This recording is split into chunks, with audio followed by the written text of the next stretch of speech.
Welcome back to Screen View Mirror. I'm your host, Emma, and you're listening to Screen View Thoughts. On this episode, I have invited George to come onto the podcast and talk about Interstellar, more specifically to talk about what made the film. Hi, George. How are you doing?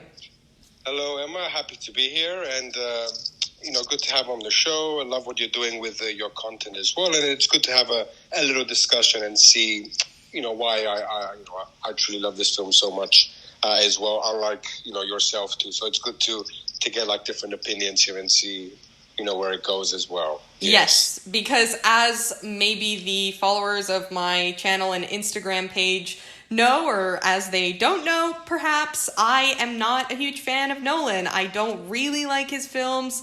And I did not like Interstellar at all, especially the ending. And yes, needless to say, spoiler alerts ahead. So, a lot. Yes, a lot of spoiler alerts. So if you haven't watched the movie, go watch it. I mean, you might not like it, just like I didn't like it, but I think you should still watch it and form your own opinion about it. But luckily, we've got a Nolan fan here, if I'm not mistaken, and someone who's not a fan of, at the very least, Interstellar. So let's get onto it. So in your opinion, what made this film so great according to you, or later I'll elaborate on what made it not so great, but what made the film in your eyes?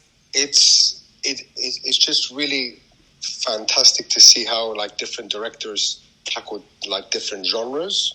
Like Tarantino, how Tarantino does it his way. Scorsese does it like his way, or like how he tweaks it. But it's really how Christopher Nolan tackled the science fiction genre. Because with any new film that he makes, there's always huge hype around it, and it wasn't always this way. For Christopher Nolan, he really did start with the short films first, with Following. Later on, his first big one was Memento. Back in 2001, and it's really from there that you saw the early makings of his auteur style as well. All right, and that's what also gained the confidence of Warner Brothers, the studio. I mean, they gave him Batman Begins. He nailed it with that one. I mean, it's probably the best Batman trilogy out of the lot. After that, he made The Dark Knight. No comment there. Your followers and my followers know where that ranks in my top films too.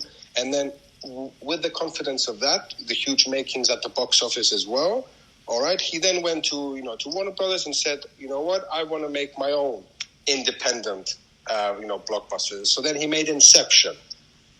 Okay, and then there was like a break between there as well regarding that. And then in 2014, when this was announced, I mean, just by watching the trailer, it gave me goosebumps. I don't know about you. Oh, look, the trailer alone. Listen, I did not dislike the trailer as much as I disliked the film. I mean, 1 star on Letterboxd is, because like other people would be like, oh no, and they would like ostracize you right away. But I really do want to know why the 1 star. And I appreciate the fact that you're open to contradicting opinion here, because I think, of course, especially when it comes to art, I mean, opinions get really personal, and they depend a lot on personal bias, and sometimes when people say, oh, you don't deserve to have an opinion on this, or oh, your opinion is wrong. I mean, this isn't so scientific as to say, okay, 1 + 1 is 2, end of the debate. This is a debate, and I think that having contrasting viewpoints, especially on art, is very important. So yes, thank you very much for being open to my opinion, and I'm open to yours. And yes, let's talk a little bit about why I don't like this film. I mean, in short, it felt like he was trying to replicate Kubrick's 2001. But the ending was so bad that it felt like he was trolling the audience a little bit. And I just, the one thing that I do have to say that I really liked about the movie are the shots and just the sheer magnitude of the production. I mean, it was edited nicely. The cinematography and the mise en scène was incredible. Like, really, otherwise it wouldn't have received any stars from me on Letterboxd. But I think that just for the cinematography, that film is incredible. But then, yes, it felt like he was trying to replicate 2001. as well with the storyline a little bit, with, you know, how Case and Tars, they felt a bit like Hal from 2001. Mm-hmm. Then you had the rotating circle pod thing. I don't know. And then when the sound went off and you just had like the whole, like several moments on mute, that felt very 2001 to me. Not that it's bad to try to aspire to pay an homage to previous directors and films, but I think that the way he did it didn't work. That's how I felt about the movie. In regards to the ending, that's what Nolan really loves to do. I mean, when he ends his films, he's probably the definition of ambiguity. Okay, because he really does let it up to the audience to decide. Like in Inception, there was a massive debate as well of spoilers for Inception, by the way, if you haven't seen it, where he spins the little like totem. When Leo spins the totem as well, people thought it was a dream. People thought it wasn't a dream, and then it just finishes at that last shot. Okay, so Nolan does really leave it up to the audience to decide how his films end. All right, because I might have an opinion of how it ended. All right, and then another audience member might have a different opinion on how it ended. But he did go on record to say that Kubrick is one of his most beloved directors, and he did hire Hoyt van Hoytema, for this. He was also like a long-time contributor, right, to his films as well. But the sad thing is as well, and I think you will agree that this film did also miss out on an Oscar in regards to the score. I mean, you cannot argue that the score doesn't make you feel at least something. I mean, the score was good. The score was good. But for me, I think if there's anything that made the film, it would be the scale of the cinematography. Because even though it felt like he was trying to copycat 2001, at least it wasn't so bad. At least the shots were breathtaking. And that being said, by the way, anyone who's planning on watching this, try to watch it on as big a screen as possible. Yes. Because this movie just doesn't really work on a laptop. So if you have like a projector at home or like a TV, or even better if you could go see it in the cinema, that's honestly, I think, ideal for movies of this kind of scale. But yeah, that's the first thing I wanted to say. But I also wanted to say that the themes and the message of the film and the ideas it touched upon, which personally I think it could have explored a little bit better, but the ideas it touched upon in terms of time being something very precious, in terms of survival and sacrifice, and, this idea of utilitarianism versus human nature, right? It's us versus them. Should we fight or should we flight, right? Those were interesting themes that were touched upon by the film, and I did like that. I don't think it should have taken him 40 minutes to get to the point. But, it wasn't an entirely bad movie, but it's definitely, I think, overrated in terms of how good it is. Because imagine Nolan hadn't made Interstellar. Imagine this would have been if it was directed by another director, as an indie. Yeah, like as an indie. Imagine it wasn't Nolan's film. Imagine it was just an indie. I'm not saying a debut, because for a debut that would be an incredible film to make, but just imagine it was a nameless, anonymous author or a director who made that movie. Don't you think that people's opinions would have been less hyped? I don't know. I'm just saying I think there would have been less hits on the YouTube trailer had it not been Nolan's film. Well, the scale of this film is unimaginably huge. I mean, when it came out, I did watch it in IMAX. So maybe that did make the difference in watching it at home or on a smaller screen, because as you have seen, some shots, the whole screen opens up and it becomes full screen.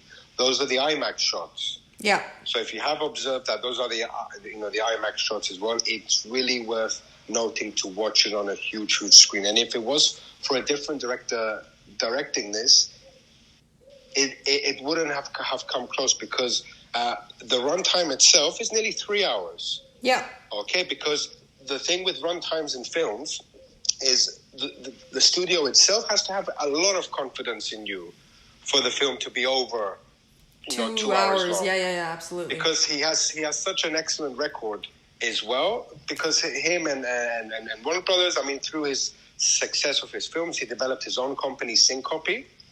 So he made his own production company as well, which is linked to this. And only Nolan could have made a film like this, because for me the 3 hours flew by. Oh no, for me no, they hadn't. Yes, No.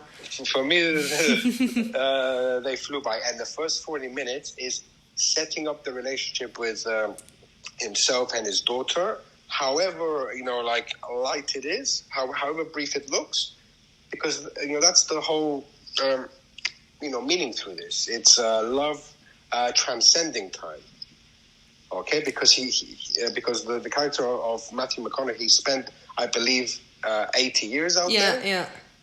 Yes, and it's about love lasting that long. And the hospital scene at the end, I dare anyone who has not watched it to at least have had a tear in their eye. I was just happy the movie was ending. But no, listen, that ending was so bad. Like the fact that he was the ghost, and it just, I'm not saying it didn't make any sense. And I'm also not saying that it wasn't scientifically accurate, because whether it's accurate or inaccurate, that doesn't matter. This is a piece of art. It's not a NASA research paper. So I don't really care about the accuracy. I just think that kind of ending, I don't know. Personally, it feels like a bit of a letdown. I can't explain it fully. Maybe it's because I didn't feel too connected with the film. I don't know what it was, but just the fact that he was the ghost. It's either too absurd an ending or too easy to guess. But I don't know. It's some sort of extreme, which I just thought wasn't appropriate. It could have been made more interesting. I don't know. I just didn't like the ending, really. Because as science it is itself, because, there's a lot of, formulas in this. There's a lot of, scientific data being thrown into this, because he did also, link up with Kip Thorne, the theoretical physicist behind black holes. So he did also get research, because Nolan does his research regarding films. With Inception, he kept a dream log for years on how to tackle dreams and to execute that on the screen. And that's what he also, for me, he executed perfectly in this, because it's about science and theories and dimensions. Because when he did in fact enter the black hole, because we don't know much about black holes. Yeah, it's a huge mystery out there. We just know that there are these extremely heavy objects, huge, huge mass in space that swallow anything that comes in their way. That everything just disappears. But his own theory was the black hole itself was an entrance to the fifth dimension, and in this case, his daughter's, let's say, universe. There's actually the funny moment where you've got Matthew McConaughey running in this fifth dimension of the black hole, and he goes all of this is just a little girl's bedroom. And I don't know, I thought that was a very funny and absurd thing to say, because he was basically running through the fifth dimension of little girls' bedrooms, as if that was the only thing that existed in the fifth dimension. And then he happened to stumble upon his daughter's bedroom and give the hint with the books in Morse code. And I don't know. I mean, again, it's my issue isn't the fact that it was scientifically accurate or inaccurate. I really don't care about accuracy when it comes to science fiction, given the word fiction in the genre title.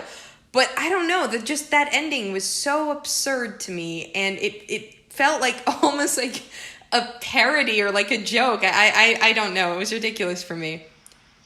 We call it, I think he called it a homage to Kubrick, because he is one of his most lovable, directors. And with science fiction as a genre, for me, it's one of the most complex genres to tackle. Absolutely. Oh, I agree. And I think it's a very difficult genre to tackle because, well, aside from the practicalities of having a high budget and doing research so that it comes across at least somewhat coherent, it's difficult to build a story about something so precise and using such precise terminology and research. So, I mean, I don't deny the effort that it must have taken for him to achieve this film. And I think in general, like, had I made Interstellar, I would have been very proud of myself. It's just that it's because it's not my favorite genre. Maybe that could also be a part of why I didn't like the film. Maybe it's also Nolan's thing of dragging a story out for quite a while and then having that twist ending.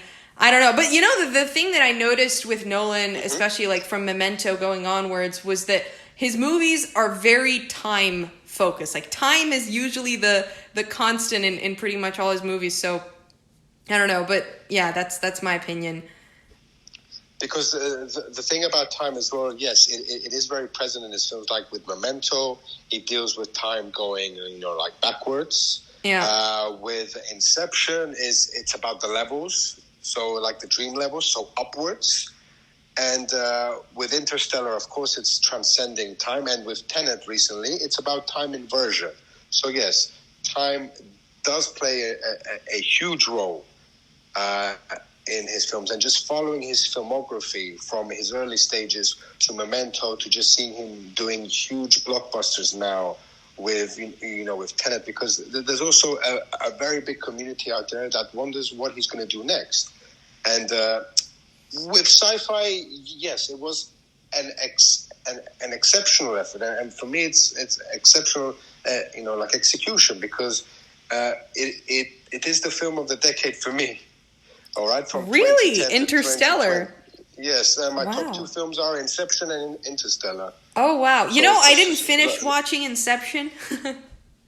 Oh, the followers are not going to like that, but yes, Inception was, because that deals a lot with like dreams and all that. But that's a podcast for another time. Yeah. Well, maybe one day I could watch it in its entirety. Like an entire hour here, but yes, please do. Yes. Listen, here's the thing, like. So I didn't finish watching Inception because it was way too boring for me. Then some of my friends who absolutely love Nolan told me that I wouldn't like Tenet, so I didn't watch that at all. And I probably won't unless it's for a podcast episode. And the only reason that I actually finished Interstellar and got to that ending, which probably removed 1.5 stars on Letterboxd for me in terms of the film's quality and how I appreciated it, was because of this podcast. I'm telling you, had this podcast episode sort of recording not been scheduled, I probably would not have finished watching Interstellar. I just didn't like, out of all of Nolan's films, and I haven't seen all of them, but I think Memento is my favorite. But yeah, I don't know. Nolan's just not for me. I've tried to like him. I really have, but it didn't work. But it's great that we can have this discussion and have this debate, because it's wonderful to share contrasting opinions as well, I think. So, yeah. I mean, always, because I have been introduced to many new films through film Instagram as well. There are films that I haven't liked personally, like recent films over the past 2 or 3 years. There haven't been many memorable ones. I'm Thinking of Ending Things was a great one. I like that. Have you seen that one? I'm Thinking of Ending Things.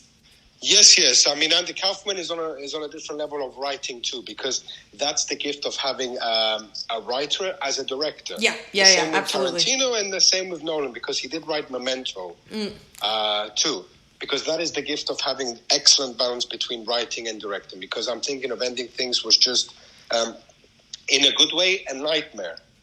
Because spoiler for that, if anyone hasn't seen it, it does deal with dementia. And a character recalling his final moments. So when he took his girlfriend to meet the parents, and stuff just overlapping, like the details too. And speaking of dementia as well, The Father, yes, that's also one that I really liked the last few years when it came out. I mean, for me, The Father was exceptional. It executed perfectly, dementia, and Anthony Hopkins was deserving of the Oscar, because there is a scene where it was extremely hard to watch. Yeah, no, it's a really wonderful movie, extremely well. To touch upon the importance of good writing, and I think this is something that could have made or in general Nolan's films, at least the ones that I watched, and Interstellar in particular, what could have made the films worse would have been a bad script. At least the script wasn't bad. I mean, it's not, not one of my favorite scripts. I can't say it was stellar. But get it? See, Interstellar, haha. Yes. But, no, yeah, but it wasn't bad. But when you have, for example, a movie like A Cure for Wellness, have you seen that? I think that was 2016. With Dan DeHaan? Yes. So that movie, Yes. boy. So that was beautiful cinematography, but literally the worst script eerily ever. Creepy. It was A so bad script bad. can ruin a film. It was, and this is how words or the lack of good writing can ruin a film, because the cinematography was good, the acting was it was all right, but the script was just terrible and progressively getting worse and worse and worse. So at least I didn't experience that with Interstellar. Although I have to say, A Cure for Wellness is a bit like, I don't know, Tommy Wiseau decides to do a horror film. Like, it was so bad it was comical. I laughed a lot toward the end.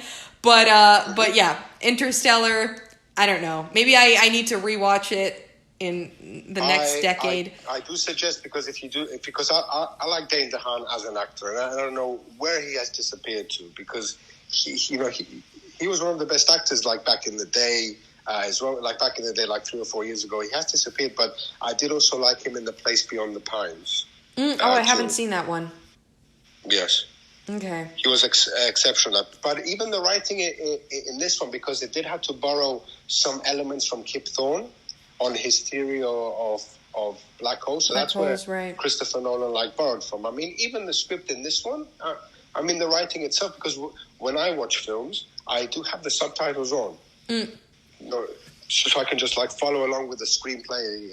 Yeah. I'm sorry to interrupt you, but that's actually, I wanted to say that maybe it was something with the sound, but with Interstellar, I couldn't fully hear everything they were saying all the time. So I actually watched it with the subtitles on, and I realized I really liked that. I really liked seeing the words. But anyway, I'm sorry. Go on. And the notes for that for Tenet, be sure you have the subtitles on. Okay. Because when certain people watched that in the cinema, it was extremely loud. Extremely loud. I mean, even for the upmarket cinemas, like the good cinemas, it was still loud. So for that one, we'll also do watch the subtitles as well. Right. For Tenet. But with this one, it did also want to be loud as well, because at one stage, and it's one of the most beautiful shots in the film, along with many, many, many, when they're floating in space, and one of the astronauts on board, he's hearing animal sounds or like nature sounds. And it's the nature sounds playing in the background while this tiny ship is floating through space. And it really is a beautiful metaphor of being alone in space, and the vast of space, and how they're really the only ones out there. Yeah, and also the appreciation for the little things here on Earth that we tend to forget about. Because you see headphones, you think music, but really the music was the sound of chirping birds and nature. Yeah.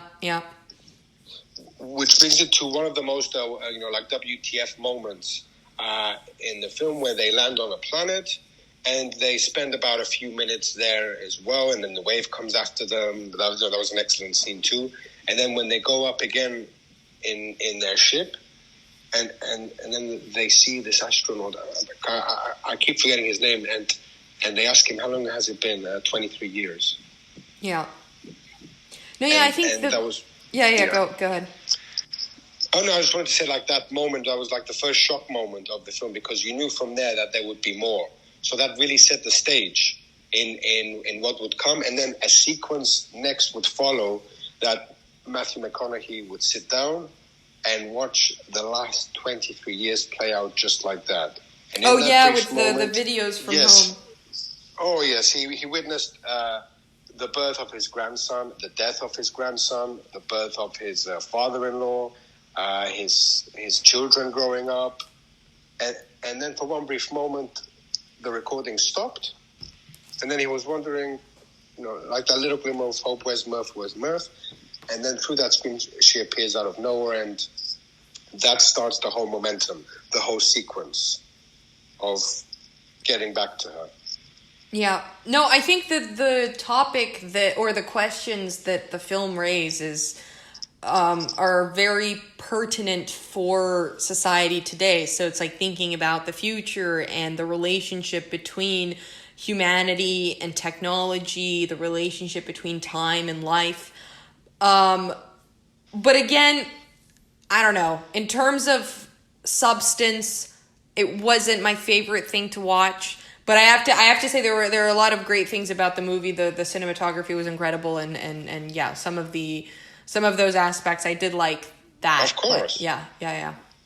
I mean, in terms of science fiction, yes, 2001 knocks it out of the park as a science fiction genre because, like Kubrick, he was probably one of the smartest directors around. There was rumors that he had an IQ of over 200, which is why he could tackle his own genres that effortlessly. I mean, he tackled like Paths of Glory, a war genre, the Shining horror genre, like comedy with Doctor Strangelove, which for me is the greatest satire comedy of all time. Yes. No, the thing that I respect so much about Kubrick is the fact that he tried. How many genres did the guy do? I mean, he did war, science fiction, period dramas with Barry Lyndon. He did like a psychological thriller with Eyes Wide Shut. He did like a philosophical kind of existential crisis thing with his debut film Fear and Desire. I mean, I don't know I have no words for the director. Like, he's one of my top favorite directors. I did double kind of podcast episode with Patrick a couple months back on Kubrick's film, so the link is in the description for that. But that's what I really admire about Kubrick. With Nolan, I think he kind of seems to be focusing more on the science fiction side of things. But then again, I haven't even seen all of his films, so for me to just talk about Nolan in a in a reductive way wouldn't be fair. But I don't know. I think that's his one genre. Whereas with Kubrick, you can't really pinpoint him to a single genre. Same thing with Scorsese. You've got like his kind of mafia style movies, and that's what he's known for like the gangster movies. But then outside of that, there's not much room for much else. So yeah, I think that's what makes a great director, though. The ability to work with so many different genres so successfully. And the one great gift that, for me, Nolan has is you recognize a Nolan film right away. Like, straight away, you recognize his shots in it, how the score really goes with the film, let's say the script, the acting style. And, for me, he's one of the best directors around. I mean, the way that he can handle different genres, there's still a long way to go, but I do have a lot of faith in the director. I mean, he has built his huge production company, Syncope, from the ground up from his films. And the way how he executed like comic book genre.